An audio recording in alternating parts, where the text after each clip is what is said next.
என் அன்பு பிள்ளையே, இன்று உன் அப்பன் இந்த கருப்பன் நேற்று இரவு உன்னுடைய இல்லத்தின் வாசலில் நடந்த ஒரு மிகப்பெரிய நிகழ்வினை பற்றி பேச வந்திருக்கின்றேன். இந்த நிகழ்வினை உன் இல்லத்தின் வாசலில் நடத்தியவள் யார் என்பதை நான் உனக்கு காட்டிவிடுவேன்.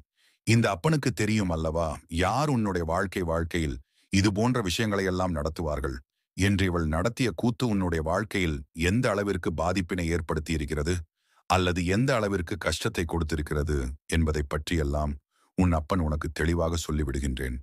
உன்னை சுற்றி நடக்கின்ற விஷயங்களை பற்றியெல்லாம் நீ கவலைப்பட்டுக் கொண்டிருக்கிறாமல், அப்பன் சொல்கின்ற வார்த்தைகளை கேட்டு இவளுக்கு என்னதான் உன் வாழ்க்கையில் தேவைப்படுகிறது என்பதை நீ நிச்சயமாக இந்த நேரத்தில் தெரிந்து கொள்ள வேண்டும். இந்த வாழ்க்கையில் நடக்கின்ற ஒரு விஷயத்தை நான் உனக்கு தெரிவிக்க விரும்புகிறேன் என்றால், இந்த வாழ்க்கையில் உன்னை சுற்றி நடக்கின்ற சில விஷயங்கள் எல்லாம் நிச்சயமாக உனக்கு தெரிந்திருக்க வேண்டும். உன்னை சுற்றி வருகின்ற இந்த துன்பங்களை எல்லாம் என்னவென்று இதுவரை அறிந்திருக்கவில்லை. உன் வாசலில் நடக்கின்ற விஷயங்கள் எதுவும் உனக்கு சரியாக தெரிவதும் இல்லை.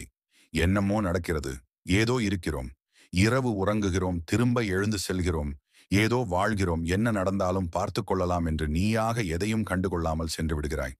அதோடு உன்னிடத்தில் தேவையற்ற எண்ணங்களும் சிந்தனைகளும் அதிகமாக இருக்கிறது அல்லவா? இதுவெல்லாம் உன் இல்லத்தில் நடக்கிறதா இல்லையா என்று பலமுறை தெரிந்து கொண்டு உன்னை சுற்றி நடக்கின்ற விஷயங்களில் எது உண்மை எது பொய் என்றுதான் உன் அப்பன் உன்னிடத்தில் சொல்ல வந்திருக்கின்றேன். இந்த விஷயத்தை செய்தது ஒரு பெண் என்று சொல்லிவிட்டேன் அல்லவா? அப்படியானால் அந்த பெண் யார், எதற்காக இதை நடத்த வேண்டும்?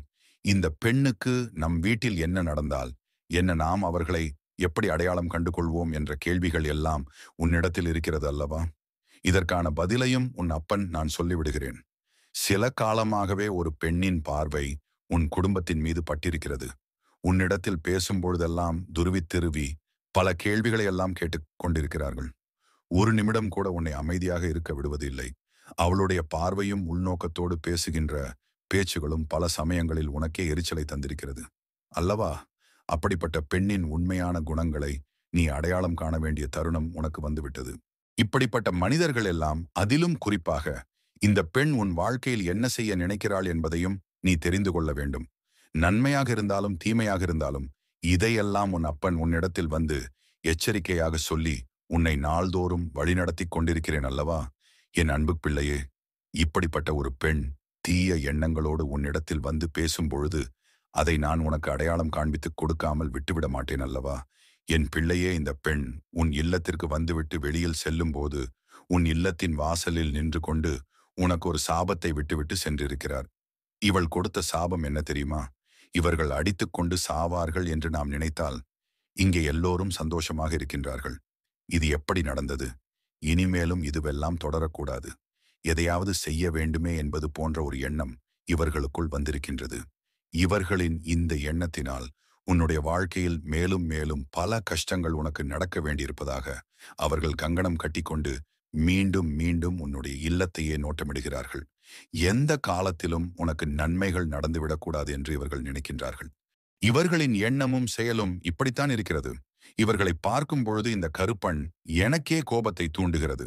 ஒருவரை பார்த்து பொறாமைப்படுவதும், அவர்கள் வாழ்க்கையில் நல்லது நடக்கக்கூடாது என்று நினைப்பதும் சகஜமான காரியமாக இப்பொழுதெல்லாம் மாறிவிட்டது. இன்று இருக்கின்ற இந்த நேரத்தில் உன்னுடைய வாழ்க்கையில் இருக்கின்ற சில விஷயங்களை நீ சரியாக தெரிந்து கொள்ள வேண்டும். அன்பு என் பிள்ளையே, முதலில் நீ ஒரு விஷயத்தை புரிந்து கொள்ள வேண்டும். உன் இல்லத்திற்குள் இப்படிப்பட்ட பெண்களை அனுமதிப்பதோ, இவர்கள் பேசுகின்ற வார்த்தைகளை செவி கொடுத்து கேட்பதோ, நாளை உன்னுடைய வாழ்க்கையில் உனக்குத்தான் மிகப்பெரிய துன்பங்களை எல்லாம் கொண்டு வந்து கொடுக்கும். அதற்கான ஒரு அறிகுறிதான் இது என்பதை புரிந்து கொள்ள வேண்டும். இந்த பெண் உன்னிடத்தில் பேசும் பொழுது நல்லபடியாக பேசுகிறாள். மற்றபடி இவர்களின் மனதில் இருக்கின்ற எண்ணங்கள் எதுவும் நல்லதாக இல்லை. உன்னை பற்றி மற்றவர்களிடத்தில் பேசும் பொழுது தவறான எண்ணங்களையும் தவறான விஷயங்களையும் தான் இவர்கள் பேசுகிறார்கள். இப்படிப்பட்ட பெண்களை இப்பொழுது வேண்டுமானால் உன்னால் முழுமையாக அடையாளம் காண முடியாமல் போகலாம். அப்பன் சொன்னதற்கு பிறகு நீ நிச்சயமாக அடையாளம் கண்டுகொள்வாய். அந்த திறமை உனக்குள் வந்துவிடத்தான் போகிறது. உன்னிடத்தில் எதையாவது பேச வேண்டும் என்ற காரணத்திற்காகவே சில நேரங்களில் உன்னிடத்தில் வந்து ஏதோ சத்தம் கேட்கிறது. நீ கேட்டாயா? அடுத்தவர்கள் வீட்டில் அப்படி நடந்தது என்பதோடு மட்டுமல்லாமல் மற்றவர்களை பற்றி எதையாவது ஒரு விஷயத்தை சொல்லி உன்னிடத்தில் பேச்சை வளர்த்து கொண்டே செல்வாள். இப்படி இருக்கக்கூடிய பெண் நீ நிச்சயமாக உன் வாழ்க்கையை விட்டு விலகிச் செல்லத்தான் போகிறார்கள். என் பிள்ளையே, இவர்கள் சாபம் கொடுத்து விட்டார்கள். என்பதற்காக நீ பயப்பட வேண்டாம். இவர்கள் என்னென்ன சாபம் கொடுத்தார்களோ, நீ எப்படியெல்லாம் அழிய வேண்டும் என்று சொன்னார்களோ, அந்த விஷயங்கள் எல்லாம் நிச்சயமாக அவர்கள் வாழ்க்கையில்தான் நடக்கப்படும் போகிறது என்பதை நீ தெரிந்து கொள்ளப் போகிறாய். இந்த கருப்பண்ணசாமி சொல்கின்ற வார்த்தைகளில் இருக்கின்ற உண்மைகள் இன்று வேண்டுமானால் உன்னுடைய சந்தேகத்திற்கு இடமானதாக இருக்கலாம்.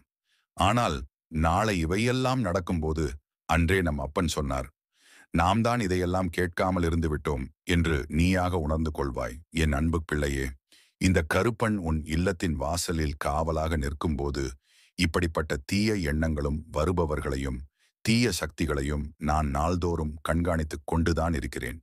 இந்த தெய்வத்தின் பார்வையில் எது நியாயமோ அதற்கு மட்டும்தான் நல்லது நடக்கும். மற்றது எல்லாம் நிச்சயமாக அழிந்து போகும் என்பதையும் நீ புரிந்து கொள்ள வேண்டும். ஒருவருடைய வாழ்க்கையில் துன்பங்கள் வருகிறது என்றால் அது தானாக வருவது இல்லை. அவரவர்கள் எண்ணங்கள் தான் அவர்களுக்கான நல்ல விஷயங்களையும் கெட்ட விஷயங்களையும் உள்வாங்கிக் கொண்டிருக்கிறது என்பதையும் நீ புரிந்து கொள்ள வேண்டும். மற்றவர்களுடைய எண்ணங்கள் எல்லாம் பொய்யாக்கி உன்னுடைய வாழ்க்கையில் நிச்சயம் நல்லது நடக்கும். இவர்களுடைய எதிர்மறையான எண்ணங்களுக்கெல்லாம் நீ எப்பொழுதும் மதிப்பு கொடுக்காதே. நீ நல்ல சிந்தனையோடு நாள்தோறும் உன்னுடைய செயல்களை எல்லாம் செய்து வந்தால் போதும். உன் அப்பன் உனக்கான விஷயங்களை எல்லாம் நல்லபடியாக நடத்தி கொடுத்து உன்னை முன்னேற்ற பாதையில் அழைத்துச் செல்வேன். என் அன்பு குழந்தைக்கு இந்த கருப்பண்ண சாமி ஆசீர்வாதங்களும் அன்பும் துணையும் என்றென்றைக்கும் முழுமையாக கிடைத்துக் கொண்டே இருக்கும்.